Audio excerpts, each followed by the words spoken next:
El amanecer de un día de otoño de 2010 en la próspera ciudad de Santiago de Chile, con sus imponentes rascacielos de Las Condes y el ritmo frenético de sus negocios. Trajo consigo no solo el aire fresco de la cordillera, sino también la sombra de una tragedia inexplicable para la familia Castro, una estirpe de empresarios y profesionales respetados en la comunidad financiera. Aquel día ordinario de abril se convirtió en un punto de inflexión, el inicio de una agonía insoportable que se prolongaría por más de una década. Marcelo Castro, un influyente banquero y el pilar económico de su hogar. Un hombre de 55 años, con ojos oscuros y expresivos, y un semblante serio pero siempre elegante, desapareció sin dejar rastro de su oficina en el centro de la ciudad. Su última acción conocida fue una reunión clave a puerta cerrada con la junta directiva, tras la cual, visiblemente alterado, se despidió de su asistente diciendo que iría directamente a casa. Su sonrisa, a menudo reservada pero llena de astucia y confianza, se desvaneció de repente, dejando atrás solo un vacío abrumador y los ecos de un fraude financiero que había descubierto, que nunca más tendrían la oportunidad de ser denunciados. Su desaparición fue como un repentino apagón en un mundo pequeño y pacífico, que hasta entonces solo había conocido tragedias a través de las noticias distantes, transmitidas por la radio de su lujoso automóvil. El silencio que se instaló tras su desaparición fue más aterrador que cualquier grito, rompiendo el tejido de la vida cotidiana y proyectando una larga sombra sobre toda la comunidad, que se sintió de repente desamparada y profundamente perturbada. Cada habitante de Santiago de Chile recordaba a Marcelo en su paso firme por la calle Huérfanos, su impecable traje de lana y su maletín de cuero siempre a mano. La policía de Santiago, aunque inicialmente decidida y llena de esperanza de resolver el caso rápidamente, pronto se encontró con un muro de silencio y la ausencia de cualquier pista concreta. Se registraron todos los rincones de la ciudad y sus alrededores a los intrincados callejones del centro histórico, los barrios periféricos, los canales del río Mapocho, los depósitos abandonados, cada lugar posible donde pudo haberse escondido o haber sido secuestrado. Se utilizaron perros rastreadores especialmente entrenados, unidades de búsqueda especializadas de la P y la Policía de Carabineros, e incluso voluntarios de las organizaciones locales que peinaron los terrenos y las áreas industriales, creyendo que el bullicio de la ciudad o la inmensidad de los Andes cercanos podrían haberlo ocultado. Cada testigo, por inverosímil que pareciera, fue interrogado en numerosas ocasiones a sus colegas del banco, clientes, familiares, vecinos, incluso los camareros de su cafetería habitual. Las líneas telefónicas de emergencia sonaron sin cesar, trayendo una mezcla de pistas falsas y decepciones, agotando las fuerzas de los investigadores y frustrando las esperanzas de la familia. Desafortunadamente, Marcelo simplemente se esfumó. Ni una pista real ni una información concreta condujo a un avance, y los expedientes del caso, meticulosamente reunidos en carpetas, con el tiempo se cubrieron de una gruesa capa de polvo, convirtiéndose en un símbolo de impotencia y de un doloroso fracaso, una herida abierta en el corazón de la comunidad financiera y familiar. Su familia, Ana y Diego Castro, su esposa e hijo, sumidos en una desesperación indescriptible, nunca perdieron la esperanza, aunque cada día sin respuesta. Cada semana, mes, año que pasaba, ahondaba en sus corazones un vacío cada vez más grande, insoportable. Su casa, antaño llena de risas y del ajetreo de una vida de lujo, se había convertido en una tumba silenciosa de recuerdos. Un lugar donde el tiempo parecía haberse detenido en 2010, el día de la desaparición de Marcelo. Su escritorio con los documentos financieros intactos parecía esperar el regreso de su dueño. Las fotografías silentes de Marcelo en el salón, con su sonrisa pensativa y su mirada amable, eran los únicos testigos de su dolor insoportable y de una agonía silenciosa y cotidiana. Las lágrimas de Ana, a menudo ocultas a los ojos del mundo, empapaban las almohadas, y sus ojos estaban siempre enrojecidos por el llanto y el insomnio.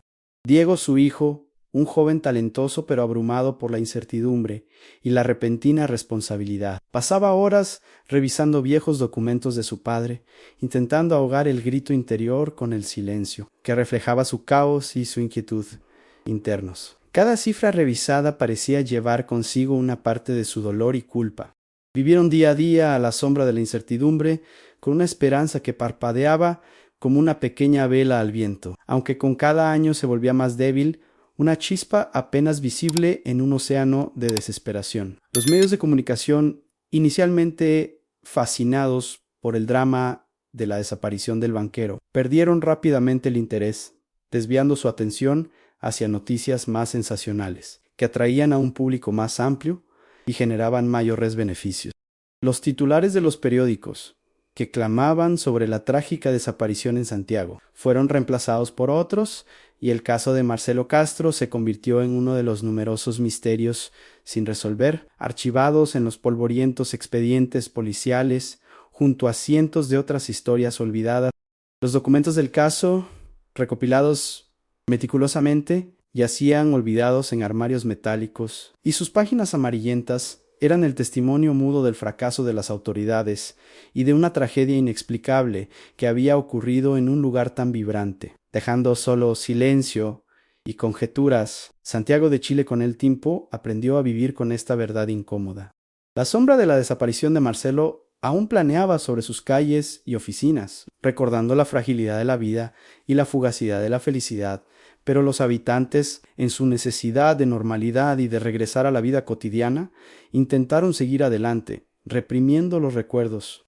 Las conversaciones sobre Marcelo se hicieron más raras, susurradas, y finalmente cesaron casi por completo, dejando solo un doloroso recuerdo en el corazón de quienes lo habían conocido y recordaban su rara pero profunda sonrisa. Las nuevas generaciones crecieron sin conocer a Marcelo Castro, y su historia se convirtió más en una leyenda que en un hecho doloroso, transmitida de boca en boca como una sombría historia del pasado, una advertencia para las familias. 15 años habían pasado desde aquel día de abril, el mundo había experimentado revoluciones tecnológicas y sociales, Internet se había vuelto aún más omnipresente, las redes sociales dominaban la comunicación, y el mundo parecía haber olvidado por completo a Marcelo Castro. Su nombre aparecía solo en los tristes recuerdos de su familia y de unos pocos colegas cercanos, que aún recordaban a aquel banquero dedicado. Nadie, ni siquiera el detective más optimista, ya no creía en encontrar a Marcelo. Su historia era un libro cerrado, cuyas últimas páginas estaban en blanco y sin escribir, y su destino parecía sellado para siempre. Pero el destino, como suele hacer, preparaba una sorpresa, oculta en el lugar más inesperado, en una vieja caja de objetos de oficina, un casete de audio olvidado que contenía una grabación secreta que revelaría una verdad impactante y un pasado oculto. Justo allí, entre la decadencia y el silencio, comenzó a tejerse el hilo de la verdad que desentrañaría el misterio de 15 años. La historia de Marcelo tenía que ser reescrita y su verdadera identidad, cuidadosamente oculta durante años, bajo una nueva fachada. Sacudiría los cimientos del mundo que creía haberlo perdido para siempre. Esta no era solo una historia de desaparición, sino una saga de identidad, de supervivencia frente a dificultades inimaginables, de la capacidad humana de adaptación y de una increíble concatenación de eventos que solo la mano del destino podría haber orquestado. En esta cadena, un indicio aparentemente insignificante, una grabación de voz, llevó a la revelación de una verdad que cambió la vida de muchas personas y abrió una herida que nunca se había curado por completo, pero que, al mismo tiempo, permitió su sanación. Esta historia demostraría que el pasado nunca muere, sino que espera oculto para salir a la luz en el momento oportuno. A menudo en las circunstancias más inesperadas, a través de los indicios más simples. 15 años después de la desaparición de Marcelo Castro, en la pequeña y tranquila localidad de Pucón, en la región de la Araucanía, Chile, a cientos de kilómetros de Santiago, vive Juan Soto, un conocido y respetado consultor de inversiones y líder de una pequeña comunidad de jubilados. Juan Soto es un experto aclamado en economía y finanzas personales. Su nombre es sinónimo de sabiduría financiera, astucia y una profunda conexión con la naturaleza. Es un hombre de unos 60 años, con el cabello canoso, bien peinado y ojos oscuros y serenos que parecen observar hasta el más mínimo detalle en las fluctuaciones del mercado. Su vida privada es extremadamente ordenada, vive solo en una casa de campo rústica, rodeado de libros de economía y jardines de flores. Juan Soto es conocido por su obsesiva atención al detalle y por su notable intuición, que le ayuda a producir estrategias financieras excepcionales. Él es la encarnación de la sabiduría y la humildad, siempre perfectamente dedicado a su trabajo, que para él es la vida misma. En el pueblo circulan rumores sobre su misterioso pasado. Nadie sabe realmente de dónde viene, ni cuál es su historia, antes de aparecer en Pucón hace una década y comenzar una vida de tranquilidad. Y esta falta de información acentúa su aura de misterio.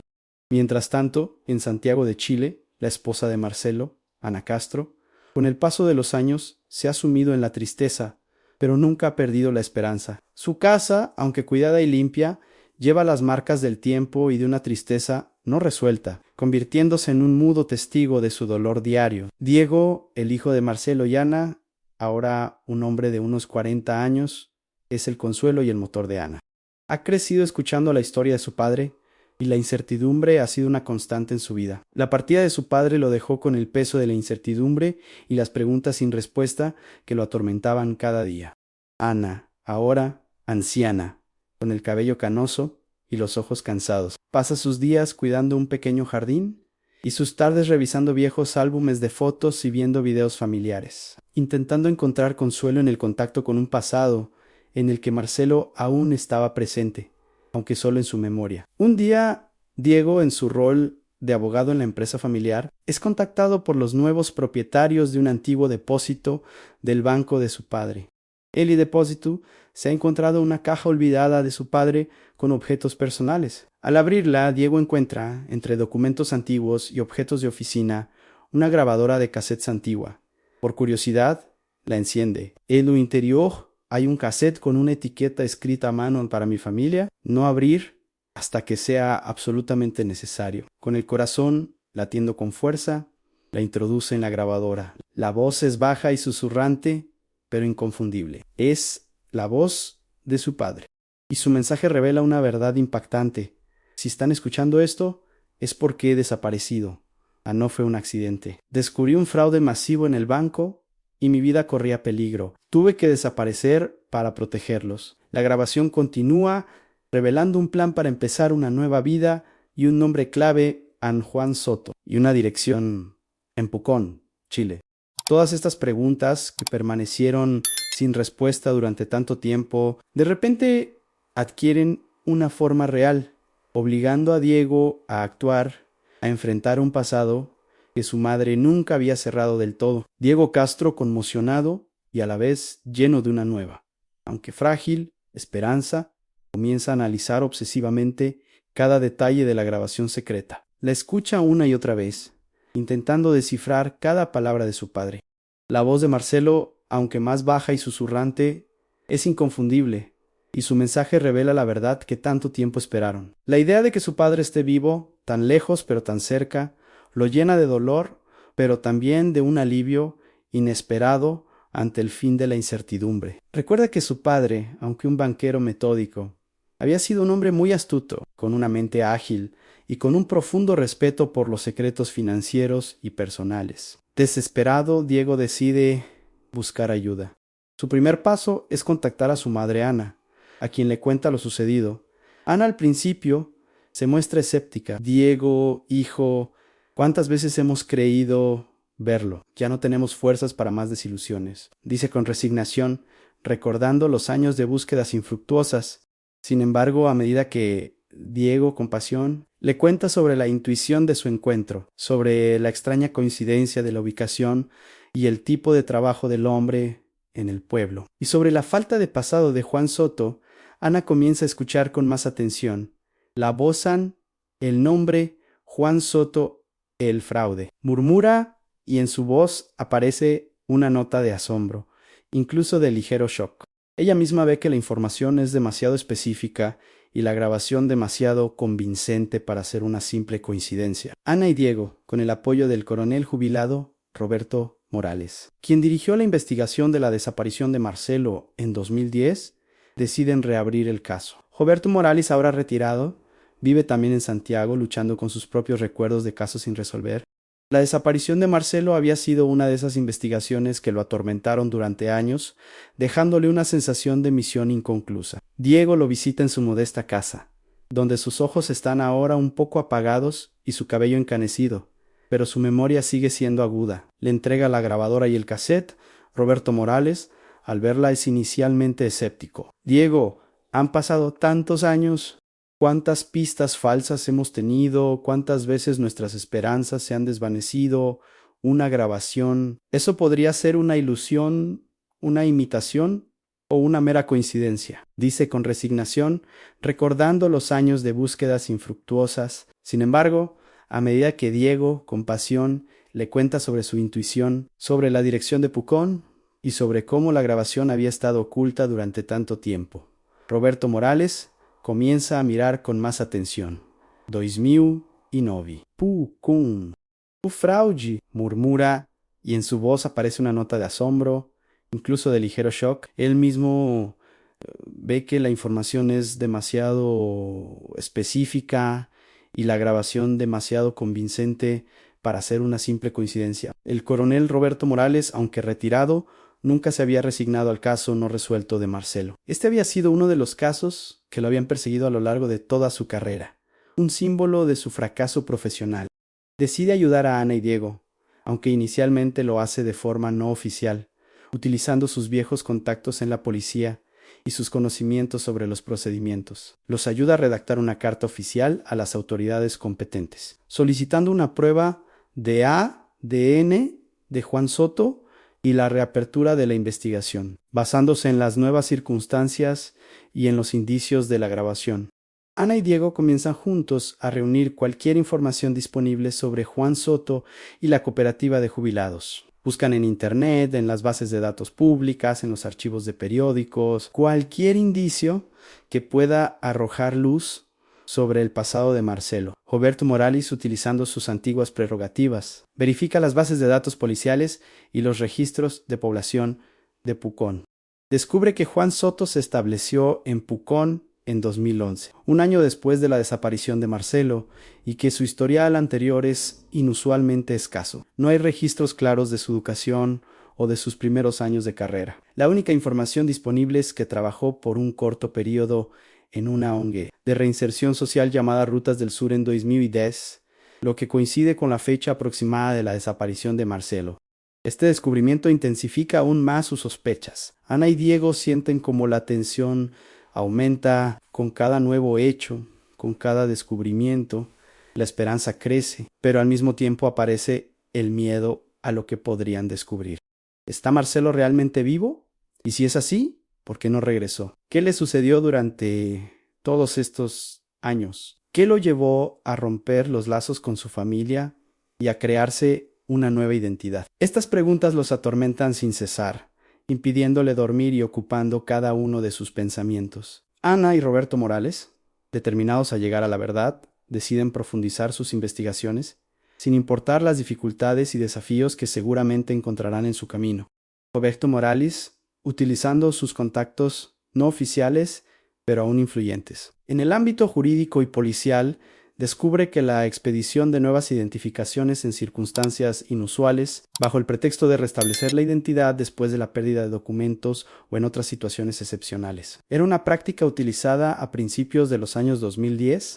Esto se aplicaba en casos en que la persona había perdido sus documentos debido a un accidente, incendio u otras catástrofes, pero también en situaciones en que alguien deseaba comenzar una nueva vida, rompiendo definitivamente con el pasado. Esta última posibilidad despierta sospechas particulares en el contexto de la desaparición de Marcelo. Se entera además de que en esos años existían instituciones o individuos no oficiales, a menudo al límite de la legalidad, que ayudaban a las personas a desaparecer y a crearse una nueva identidad, especialmente a quienes huían de un pasado difícil, violencia, problemas familiares o legales, ofreciéndoles a cambio ciertos beneficios o simplemente ayuda para ocultarse. Ana, impulsada por una esperanza desesperada y el instinto de esposa, comienza su propia investigación independiente, centrándose en detalles de la vida de su esposo Marcelo. Recuerda que Marcelo Aunque era un banquero exitoso, tenía una pasión secreta por la numismática y la carpintería, dedicando horas a coleccionar monedas antiguas y a tallar figuras en madera. Ana recuerda un detalle característico. A Marcelo tenía en la muñeca derecha una pequeña, pero muy distintiva, cicatriz en forma de candado, de un accidente con una herramienta de carpintería en su juventud. Esta cicatriz era para Ana un símbolo de Marcelo, la única característica física que podría confirmar su identidad, independientemente del paso del tiempo y los cambios de apariencia. Ana y Roberto Morales comienzan a buscar intensamente en Internet cualquier fotografía de Juan Soto en la que sea visible su muñeca derecha. Recorren artículos de economía, entrevistas en video, galerías de fotos de eventos de jubilados. Después de muchas horas de búsqueda exhaustiva, encuentran un reportaje en video sobre Juan Soto, realizado por una televisión regional, sobre su taller de carpintería. En una de las secuencias, mientras Juan Soto gesticula, su muñeca derecha es claramente visible. En ella, para la sorpresa de Ana y Roberto Morales, se ve una cicatriz pequeña pero distinta en forma de candado, idéntica a la cicatriz de Marcelo. Este descubrimiento les hiela la sangre a Ana y Roberto Morales, pero al mismo tiempo enciende en ellos una chispa de certeza enloquecedora. Es el AN. No puede ser una coincidencia. Demasiados detalles coinciden. Es Marcelo, né? Es Marcelo. Las lágrimas corren por el rostro de Ana, pero esta vez son lágrimas que mezclan el dolor con la esperanza y el alivio. Roberto Morales, sin poder creerlo, se frota los ojos, incapaz de comprender lo que ve, y su corazón se llena de emoción. Además, Ana recuerda que Marcelo tenía un objeto personal al que le tenía mucho aprecio, una pequeña brújula de bronce que le regaló su padre y que siempre llevaba en su bolsillo. Comienzan a buscar grabaciones de video o fotografías de Juan Soto en las que sea visible una brújula o un objeto similar. Aunque hay muchas grabaciones, la mayoría no muestran sus objetos personales. Después de largas búsquedas, Roberto Morales encuentra una grabación antigua de una charla informal en un club de jubilados, en la que Juan Soto es menos formal y una brújula similar es visible sobre la mesa. Ana, al ver la grabación, observa la brújula de bronce, con el mismo diseño y el mismo brillo que la de su esposo. Esta es una prueba irrefutable que transporta a Ana de regreso en el tiempo, a las conversaciones con Marcelo sobre sus pasiones y los momentos de intimidad. Este es el momento en que su hipótesis deja de ser una esperanza descabellada y se convierte en un hecho palpable, confirmado. El banquero que desapareció hace 15 años está vivo y es un exitoso consultor y mecenas, renombrado en su campo. Las preguntas que quedaron sin respuesta durante años se vuelven de repente aún más apremiantes. ¿Por qué desapareció Marcelo? ¿Por qué no regresó? ¿Qué le sucedió durante todos estos años? Que lo llevó a romper los lazos con su familia y a crearse una nueva identidad, cortando toda conexión con sus seres queridos y con su pasado. Ahora que tienen la certeza absoluta de que es Marcelo, su determinación de descubrir toda la verdad se vuelve aún más fuerte, casi obsesiva. Quieren saber qué pasó y por qué su esposo amado tuvo que sufrir tanto y vivir oculto toda una vida. El descubrimiento de la cicatriz en forma de candado en la muñeca de Juan Soto y de la brújula de bronce es para Ana un shock de una fuerza inimaginable, pero al mismo tiempo un regalo inesperado después de más de una década de incertidumbre y sufrimiento. Durante varios días, Ana no puede concentrarse en nada más. Sus pensamientos giran en torno a Marcelo, aquel banquero astuto con ojos oscuros y su pasión por la estrategia y el arte, a Juan Soto, el consultor de inversiones lleno de misterios. Siente que tiene no solo una obligación como esposa, sino también una imperiosa necesidad moral de verificar esta información y de llegar a la verdad, sin importar cuán dolorosa pueda resultar. A pesar de los temores de ser considerada loca o entrometida, Ana decide actuar de forma directa, pero con cautela. No quiere alarmar ni exponer a Juan a problemas innecesarios, hasta que tenga la certeza absoluta y la comprensión completa de la situación, que parece demasiado complicada para ser sencilla. Ana, apoyada por el comisario jubilado Roberto Morales, quien retoma el caso con un nuevo entusiasmo, comienza a buscar una manera de contactar a Juan Soto. Un acercamiento directo parece demasiado arriesgado y podría asustar a Juan, forzándolo a ocultarse de nuevo. Roberto Morales Utilizando sus antiguos contactos, intenta averiguar cómo Juan Soto construyó su carrera empresarial en Pucón y si hay menciones de su pasado en los registros oficiales. Descubren que Juan Soto apareció de repente en Pucón y en pocos años se convirtió en un líder respetado en el ámbito de las finanzas personales, lo que indica un crecimiento rápido, casi meteórico, sin antecedentes visibles en su carrera anterior. La única información disponible es que trabajó por un corto periodo en una organización no gubernamental de reinserción social llamada Ríos de Fortuna en 2011, lo que coincide con la fecha aproximada de la desaparición de Marcelo.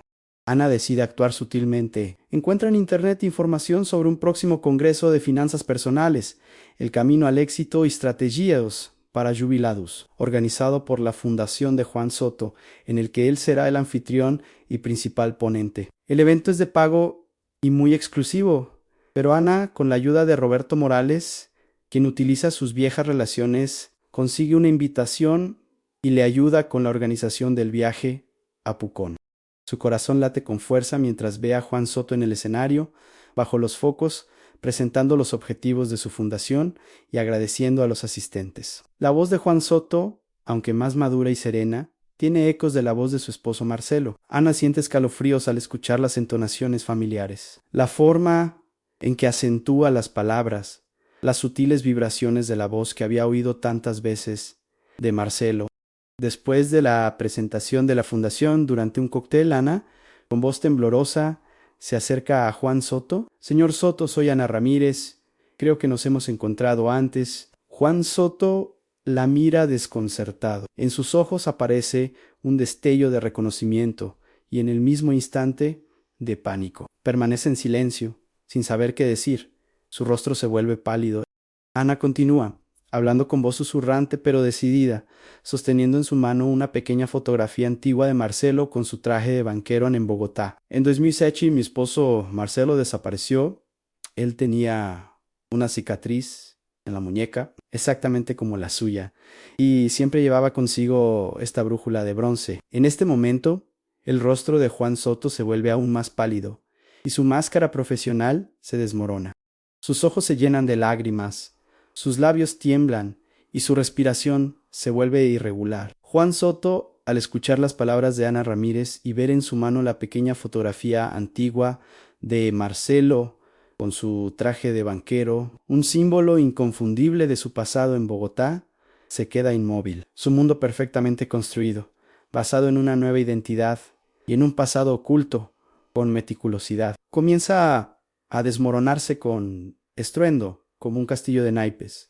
En su rostro se pinta una mestec de asombro, terror y una comprensión súbita y dolorosa. La cicatriz en la muñeca que siempre había intentado ocultar se convierte en una prueba irrefutable, y la fotografía lo transporta de nuevo en el tiempo, directamente al día en que desapareció. En ese momento, Juan Soto deja de ser un reputado consultor de inversiones y vuelve a ser Carlos Ramírez, el banquero de 48 años, desaparecido al salir del trabajo en 2007, errante y sin recordar quién es.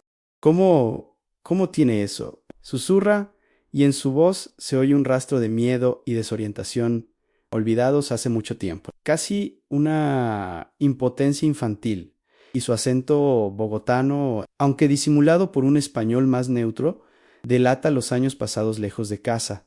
Su mano tiembla, intentando agarrar la fotografía. Ana, con los ojos llenos de lágrimas, pero al mismo tiempo con una certeza inquebrantable, dice: soy tu esposa, Carlos. Nunca te olvidé. Esta es la última foto tuya que tengo, la reconozco. Este es el momento en que Juan Soto, funcionando durante años bajo una nueva identidad, se derrumba. El lugar público, el Congreso de Finanzas, la multitud de gente, todo eso pierde importancia. Las lágrimas corren por su rostro y su cuerpo tiembla. Le pide a Ana que vayan a un lugar aislado y discreto, en un pequeño y silencioso despacho, lejos del bullicio del evento. Carlos cuenta su historia. Relata cómo desapareció al salir del trabajo en 2007. No por un secuestro, sino por una decisión desesperada de huir. Explica cómo se sintió solo, emocionalmente incomprendido, como una serie de graves problemas financieros y amenazas a su familia por parte de una organización criminal con la que un colega lo involucró en un esquema de lavado de dinero. Lo habían superado. Temía por su vida y por la seguridad de su familia, considerándose un fracaso, una carga que ponía en riesgo la vida de sus seres queridos. Era un hombre que buscaba proteger a su familia, pero no encontraba la forma de hacerlo en su entorno, sintiendo que no tenía más opción que desaparecer para salvaguardarlos. Se sentía invisible y desesperado, y su deseo de escapar fue un acto de desesperación, un acto de sacrificio y de búsqueda de una solución, incluso si eso significaba desaparecer. Carlos recuerda que, después de huir, vagó por varios países de Sudamérica hasta que llegó a una organización clandestina que ayudaba a personas en peligro a empezar una nueva vida, ofreciéndoles anonimato y apoyo. Esta organización, dirigida por una figura controvertida pero carismática, la doctora Sofía Bermúdez, ofrecía no solo alojamiento y apoyo psicológico, sino también ayuda para restablecer la identidad, falsificando documentos, cambiando nombres y reubicando a las personas en otras ciudades, o incluso en el extranjero, donde pudieran empezar de cero, sin la sombra del pasado. Carlos, desesperado y deseando liberarse por completo del peligro inminente y la vergüenza de su situación, aceptó esta oferta, recibió una nueva identidad, la Jiwan Soto, y se fue a Pucón, donde, bajo la guía de la organización, comenzó una nueva vida, estudió finanzas y se convirtió en un consultor exitoso. Nunca olvidó a su familia, pero temía regresar, temía ponerlos en peligro, temía que las amenazas del pasado los alcanzaran. Su éxito académico y empresarial fue para él una prueba de que podía reconstruir su vida, que era valioso, lo cual fue una forma de escapar de sus viejos temores y un intento de demostrar su valía a sí mismo y al mundo. En un anonimato protector, aunque siempre sintió una opresión en el pecho, Laura escucha, conmocionada. El dolor por la desaparición de su padre Carlos siempre había sido inmenso para ella y su madre, pero ahora, al escuchar su sufrimiento, su sacrificio y su desesperación, siente un dolor profundo y una culpa abrumadora. No sabía que su padre había sufrido tanto, que se había sentido tan solo y abrumado por los peligros. Le pide perdón a Carlos por las incomprensiones, por no haber notado la magnitud de su carga. Su conversación es una catarsis, un momento de liberación de años de palabras no dichas y de resentimientos acumulados. Carlos, por primera vez en 15 años, siente que puede ser el mismo, que puede dejar de esconderse. Laura lo abraza con fuerza y sus lágrimas se mezclan, creando un río de dolor y alivio. Este encuentro es el comienzo de un camino difícil, pero necesario, hacia la reconstrucción de su relación, hacia la comprensión y el perdón. Juan Pérez, quien espera fuera, al verlo salir del despacho, con los ojos llenos de lágrimas, pero a la vez con una nueva esperanza, sabe que su caso más difícil por fin ha comenzado a resolverse. Después del primer encuentro sumamente emotivo en el Congreso de Finanzas, Isabel y Carlos Juan, ahora oficialmente Carlos Ramírez Soto, deciden pasar juntos unos días. Se dirigen a una pequeña y apartada casa rural en la región de los lagos, en la Patagonia chilena, no lejos de Pucón, lejos del bullicio de la ciudad y de las miradas indiscretas de la prensa, que ya había empezado a rastrear la historia. Pues los rumores sobre el descubrimiento del misterio comenzaban a circular en el ámbito académico y empresarial.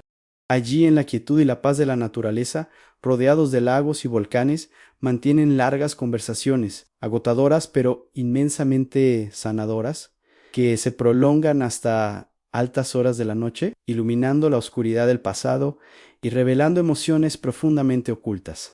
Carlos narra sus primeros años después de huir en el miedo constante, la soledad, las dificultades de adaptación a un nuevo entorno, la lucha por sobrevivir, pero también la determinación de reconstruirlo todo desde cero, de superar la amenaza y de demostrar que podía volver a ser un hombre de bien.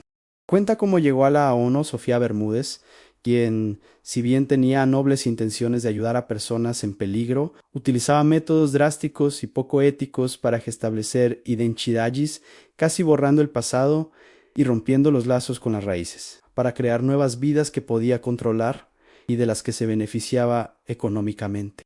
Carlos menciona a otras personas que se encontraban en situaciones similares, sobre el apoyo mutuo en la construcción de nuevas vidas, pero también sobre la soledad interior que sentía. sabiendo que no podía confiar plenamente en nadie, ya que su identidad era un secreto que podía perder en cualquier momento. Describe cómo aprendió nuevas habilidades, cómo desarrolló su talento para la economía y las finanzas, y cómo transformó su pasión secreta por el ajedrez estratégico y la filatelia en una habilidad para comprender y gestionar grandes mercados, convirtiéndola en una fuente de realización personal y profesional. Habla de las dificultades de pretender constantemente ser otra persona, de la paranoia de que su verdadera identidad sería descubierta, del conflicto interior entre el viejo Carlos y el nuevo Juan. Reconoce que a menudo se sintió solo, a pesar de su éxito académico y empresarial, y que le faltaban los lazos auténticos que podría haber construido siendo el mismo, sin ocultar una parte de su vida y sin el temor a ser desenmascarado. Recuerda cómo intentó buscar información sobre su familia, pero le temía al riesgo de ponerlos en peligro y de no poder destruir su nueva vida o de causar más problemas a su familia. Cuenta cuánto extrañaba el aroma a jazmín de Bogotá, la risa de su esposa Isabel y la inocencia de su hija Laura, que aparecían a menudo en sus sueños y recuerdos. Isabel, por su parte, le cuenta a Carlos los años de sufrimiento de Isabel y Laura, el dolor por su desaparición, como la vida de su esposa e hija perdió sentido después de que él se fue. Confiesa que, aunque no sabía la verdad, sintió una carga inmensa, que perdió la alegría de vivir y que tuvo que asumir sola la responsabilidad del hogar. Reconoce que se sintió culpable por no haber comprendido la magnitud de su angustia antes de desaparecer. Explica que se vio absorbida por sus propias preocupaciones y por la vida familiar, lo que la llevó a perder de vista lo más importante en las necesidades y emociones de su esposo. Esta confesión sincera es extremadamente importante para Carlos. Él ve que su esposa e hija también sufrieron mucho, aunque de una manera diferente, y que su sufrimiento no fue intencionado ni malintencionado. Isabel le pide perdón a Carlos por las incomprensiones, por no haber podido ayudarlo antes. Carlos, al ver el arrepentimiento y el dolor en los ojos de su esposa, se abre lentamente al perdón. Hablan de Laura, su hija. Isabel le cuenta sobre la búsqueda incesante de Laura, como hasta el día de hoy cree en el regreso de su padre y cuánto lo extrañó, a pesar de la ausencia y los malentendidos del pasado. Esto es doloroso para Carlos, pero al mismo tiempo le da la sensación de haber sido amado, incluso si no lo sentía en su juventud, y de que su familia vivió con esperanza en su corazón pensando en Eo. Isabel le muestra a Carlos más recuerdos antiguos de la casa, una fotografía de la familia Ramírez en el Parque Simón Bolívar, su pequeña colección de sellos, su maletín de banquero. Carlos se emociona al ver que su familia había conservado cada pequeño detalle que atestiguaba su existencia y el amor que lo rodeaba. Las conversaciones están llenas de lágrimas, pero al mismo tiempo traen alivio y purificación. Paso a paso, el esposo y la esposa, y luego la hija, reconstruyen el hilo de la comprensión, que había sido roto hace 15 años. Carlos comienza a entender los motivos de su familia y Isabel los motivos de su esposo. Ambas partes sienten que esta es una oportunidad para una verdadera sanación y un nuevo comienzo, liberados de la carga del pasado. A pesar del dolor que surge de estas conversaciones, ambas partes sienten que esta verdad es esencial para la continuación de sus vidas, para construir una relación auténtica y para liberarse de años de mentiras y ocultamiento. Laura y Carlos Juan, ahora oficialmente Carlos Ramírez Soto, regresan a Pucón, donde les espera una nueva realidad y una serie de desafíos. Se ha tomado una decisión conjunta. La verdad sobre la identidad de Carlos Ramírez debe ser revelada públicamente. Esta decisión será dolorosa y difícil. Sin duda provocará una tormenta mediática y afectará su carrera como consultor financiero, pero es esencial para la sanación completa de Carlos y para el futuro de otras personas, que podrían haber sido víctimas de prácticas similares. El coronel jubilado Juan Pérez, después de hablar con Laura y Carlos, decide reabrir oficialmente la investigación sobre la desaparición de Carlos Ramírez, utilizando las nuevas pruebas y testimonios. Contacta a la fiscalía y a la policía, presentándoles la información recopilada a la grabación secreta, la cicatriz en el cuello, la brújula de bronce, los testimonios de Laura y Carlos, y lo más importante, la identidad revelada de Juan Soto. El caso, que yacía archivado durante años, como sin resolver, revive bruscamente con una nueva fuerza y prioridad, despertando el interés de las autoridades. Mientras tanto, Laura y Carlos Schwann deciden abordar el tema de la doctora Sofía Bermúdez y la organización que ayudó a Carlos a cambiar su identidad. Buscan información sobre la doctora Bermúdez, sus métodos y otros antiguos beneficiarios que pasaron por programas similares de restablecimiento de identidad. Descubren que la doctora Bermúdez, aunque aparentemente pretendía ayudar a personas en peligro y desarrollar su potencial, actuaba al límite de la ley y a veces incluso la infringía falsificando documentos, borrando huellas y aislando a las personas de sus familias, de una manera que impedía que estas personas fueran recuperadas por sus seres queridos. Sus métodos eran controvertidos, y algunos la acusaban de abusos éticos y de explotar tragedias humanas en su propio beneficio, construyendo su posición sobre el sufrimiento ajeno. Laura y Carlos descubren que la doctora Bermúdez sigue operando actividades similares bajo un nombre diferente, y que sus métodos siguen siendo opacos y a menudo peligrosos para la psique de los beneficiarios, haciéndolos dependientes de ella y de sus servicios. Laura, con determinación en su voz, le dice a Carlos: no podemos permitir que otras personas pasen por lo que nosotros pasamos. Esta mujer debe responder por lo que hizo, y nadie más debe sufrir. Carlos, aunque inicialmente duda y teme las consecuencias, finalmente acepta, entiende que la revelación de la verdad sobre la doctora Bermúdez puede ser dolorosa y difícil, pero es esencial para proteger a otras personas y para cerrar este oscuro capítulo de su vida. Junto con Juan Pérez, quien recupera su entusiasmo por el trabajo, comienzan a reunir pruebas contra la doctora Bermúdez y su organización. Buscan a otros antiguos beneficiarios que puedan confirmar sus métodos y testificar, exponiendo toda la verdad sobre sus actividades. Este es un proceso difícil, ya que muchos de ellos temen revelar su verdadera identidad y enfrentar su pasado, viviendo con un miedo constante a las consecuencias legales y sociales.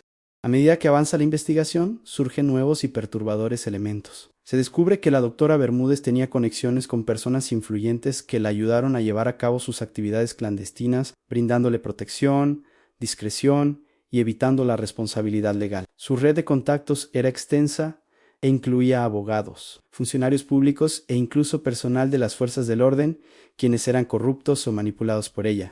Esto hace que toda la situación sea aún más complicada y peligrosa. Carlos Schwann, como Juan Soto, tiene acceso a recursos y contactos en el mundo empresarial y financiero, lo que resulta invaluable para recopilar información sobre la doctora Bermúdez y sus conexiones ocultas. Utiliza sus habilidades analíticas y estratégicas para penetrar las capas de fachada y encontrar rastros de dinero que financiaron las actividades de la organización. Laura y Juan Pérez sienten cómo aumenta la tensión. Saben que se enfrentan a un adversario poderoso, pero su determinación de proteger a otros y de revelar toda la verdad es más fuerte que el miedo, impulsada por la esperanza de la justicia y la redención. El día de la conferencia de la doctora Sofía Bermúdez, la atmósfera en el lujoso centro de eventos de Pucón es densa de tensión y expectación.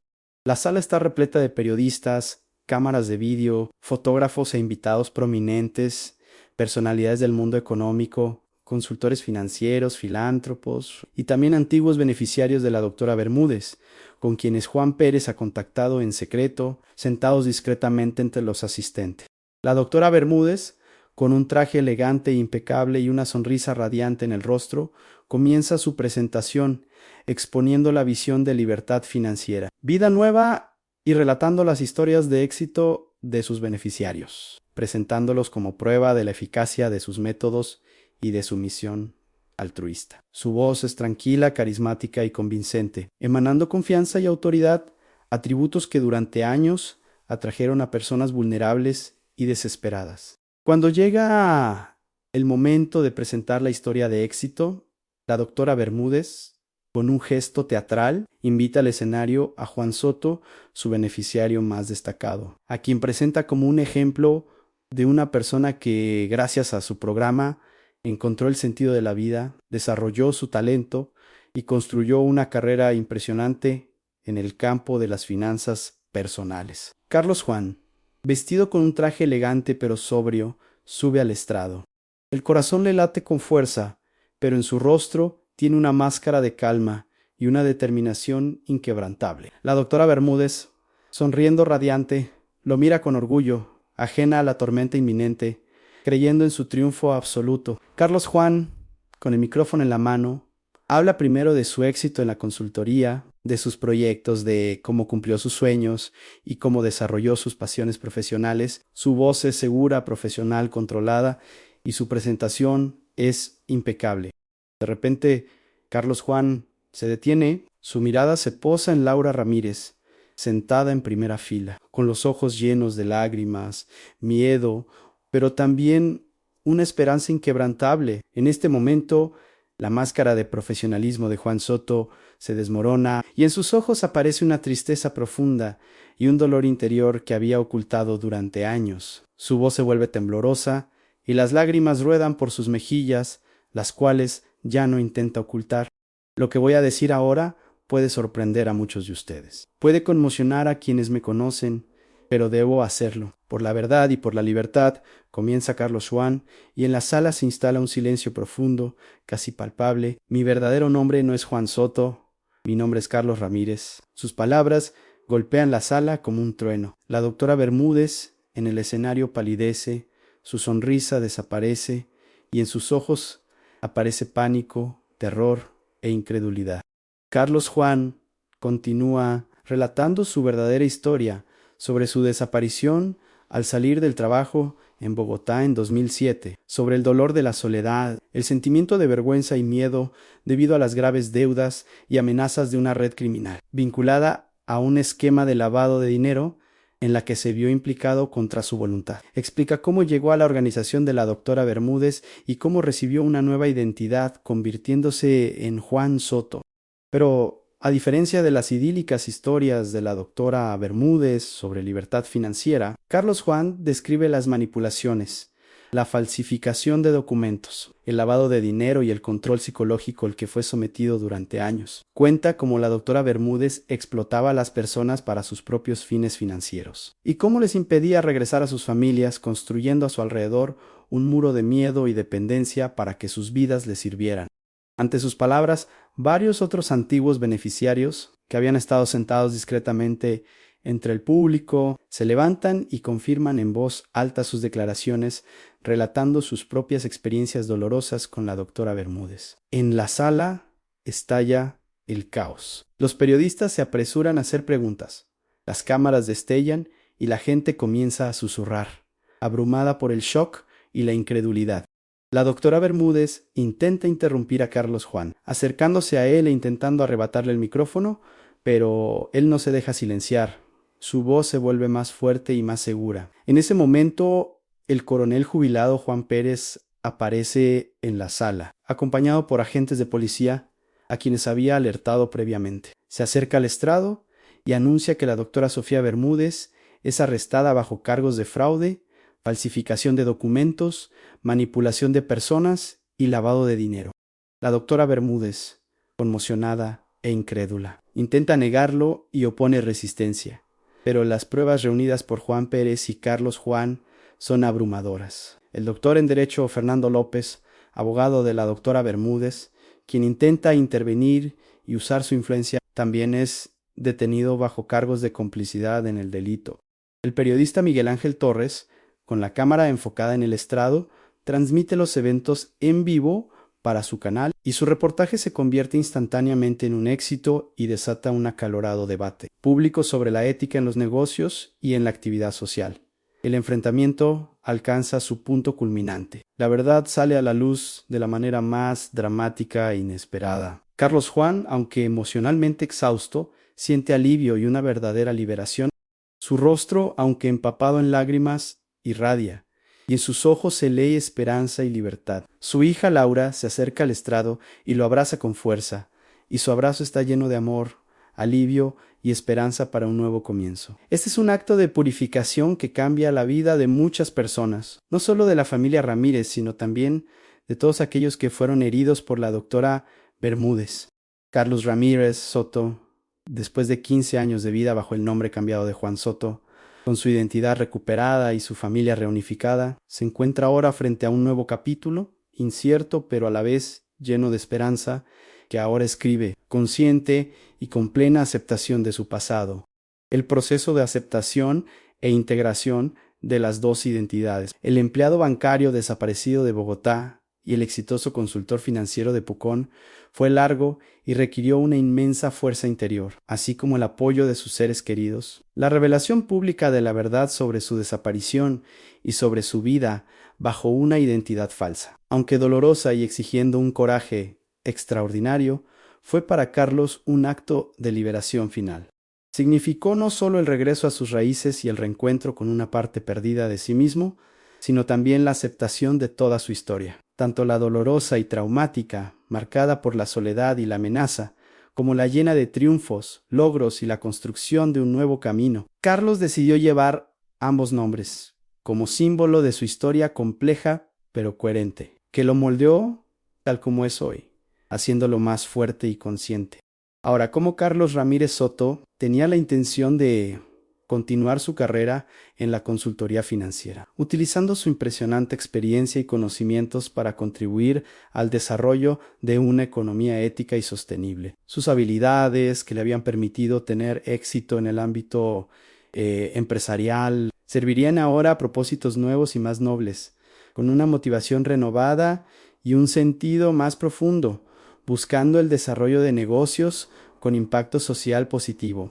Sin embargo, su vida adquiriría una nueva dimensión, más profunda, más allá del mundo de los negocios. Carlos decidió dedicarse a la actividad filantrópica, convirtiéndose en una voz activa y un apoyo para las organizaciones que ayudan a personas vulnerables, especialmente aquellas que se enfrentan a problemas económicos graves, deudas o que se sienten obligadas a desaparecer de sus vidas. Sus experiencias personales se convirtieron en su mayo héroe activo, brindándole autenticidad, credibilidad y una extraordinaria fuerza de convicción en sus contactos con personas necesitadas y sus familias. Carlos soñaba con fundar su propia fundación a nivel nacional, que ofreciera asesoramiento financiero, apoyo psicológico integral y programas de reinserción para personas que han tenido que cambiar sus vidas radicalmente debido a circunstancias extremas.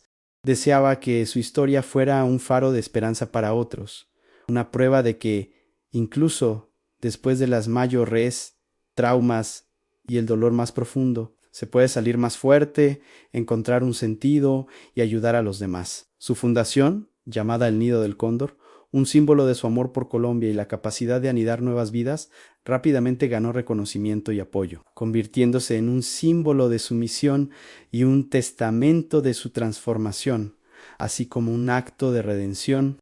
Su hija, Laura Ramírez, después de años de dolor insoportable, de anhelo y de incertidumbre, encontró, por fin, la paz y una alegría verdadera y profunda. Vio cómo su padre, que antaño había desaparecido de su vida, florecía ahora, construyendo una nueva vida llena de sentido, con ella y su madre a su lado.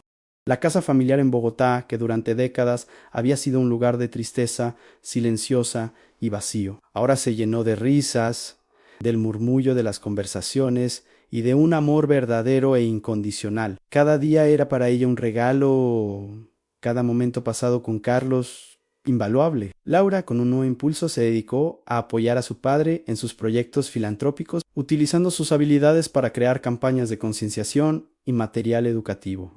Su apoyo y amor mutuo se hicieron aún más fuertes, testificando la extraordinaria fuerza de la familia y su capacidad de sanación. Carlos visitaba a menudo Bogotá, recuperando el tiempo perdido, pasando horas hablando con su esposa Isabel y su hija Laura, y contándole sobre su vida en Pucón. La relación de Carlos con su esposa, Isabel, se consolidó aún más, basada ahora en la verdad y el perdón.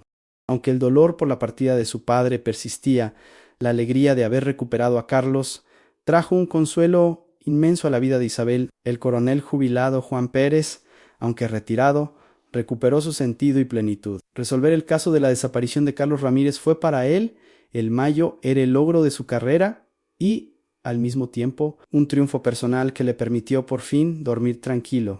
Su reputación como detective aumentó y él sintió que, por fin, había saldado su deuda con la familia Ramírez y con la justicia. Juan Pérez se convirtió en un amigo cercano de la familia Ramírez Soto, visitándolos a menudo y compartiendo sus experiencias. Y su sabiduría, apoyo y experiencia fueron invaluables para ellos, especialmente ante la agitación mediática y las formalidades legales.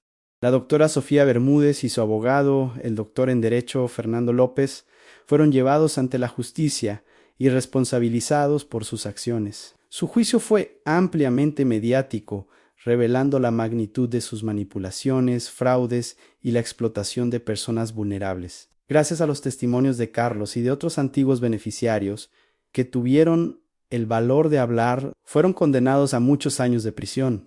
Esta justiciau, auquitagiau, fue un elemento importante para la curación de las víctimas y una advertencia para otros que intentarían explotar las tragedias humanas en su propio beneficio, escondiéndose bajo la máscara de ayuda y promesas falsas. La historia de Carlos Ramírez Soto, aunque dramática y llena de sufrimiento, termina con un final feliz, recordando el poder de la familia, el amor inquebrantable y la esperanza que nunca muere, incluso frente a las mayores tragedias.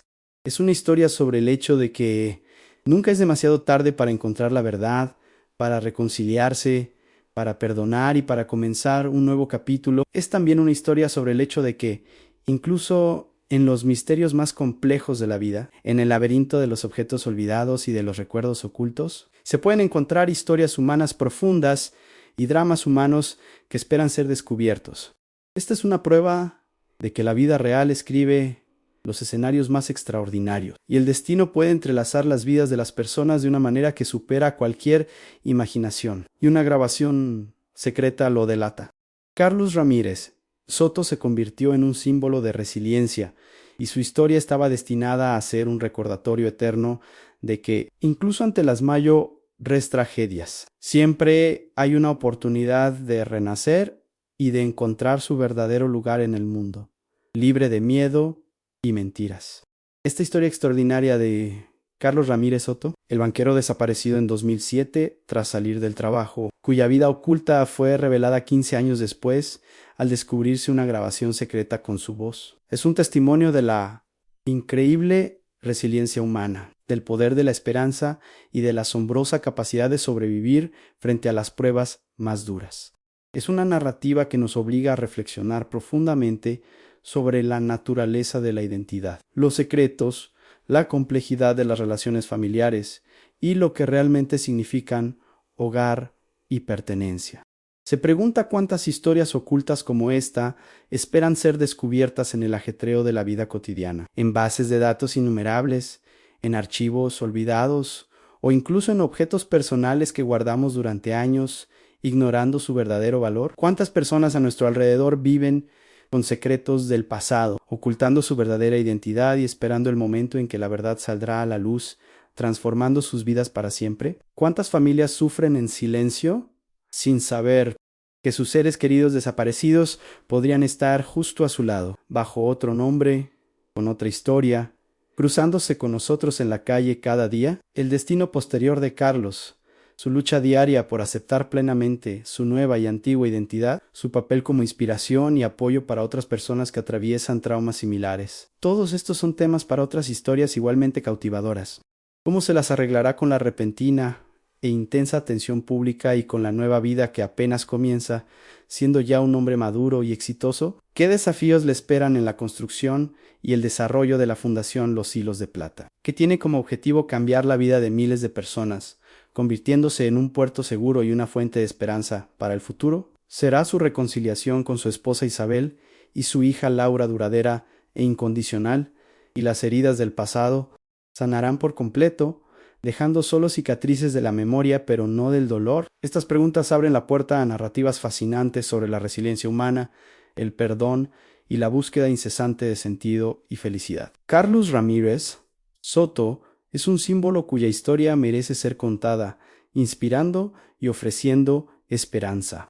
Si esta conmovedora historia le ha llegado al corazón, si desea estar al tanto de historias similares e inspiradoras que muestran las extraordinarias facetas del destino humano y la inquebrantable fuerza del espíritu, suscríbase a nuestro canal, no se pierda ninguno de nuestros videos que profundizan en misterios, revelan verdades y celebran el triunfo del espíritu humano. Cada suscripción no es solo un número para nosotros, es una señal de que nuestro trabajo tiene sentido, de que abordamos temas importantes y ofrecemos contenido valioso que llega a la gente y cambia su forma de ver el mundo. Al momento de responder, tenga en cuenta la fecha actual, a viernes 25 de julio de 2025. Únase a nuestra creciente comunidad y participe en la conversación sobre lo que es verdaderamente importante en la vida, sobre misterios sin resolver y sobre el poder de las relaciones humanas. Publicamos regularmente contenido nuevo que sin duda le sorprenderá, le conmoverá y le hará reflexionar, ampliando sus horizontes y despertando nuevas perspectivas. Y eso no es todo. El hallazgo de la grabación secreta que sacó a la luz la verdad podría tener implicaciones adicionales sorprendentes. ¿Quién dejó esa grabación en el cajón y por qué? ¿Qué otros secretos ocultaba la vida de Carlos bajo su nueva identidad? ¿Fue su desaparición solo un acto de huida? ¿O fue forzado por alguien? ¿Qué papel jugó la doctora Sofía Bermúdez en su vida antes de conocerla? Haga clic aquí para ver nuestro próximo video y continuar el viaje a las profundidades de las historias humanas. No deje pasar la oportunidad de vivir otra experiencia extraordinaria que le dejará con reflexiones y preguntas sobre el mundo que nos rodea. Lo esperamos al otro lado de la pantalla, listos para contarle otra historia extraordinaria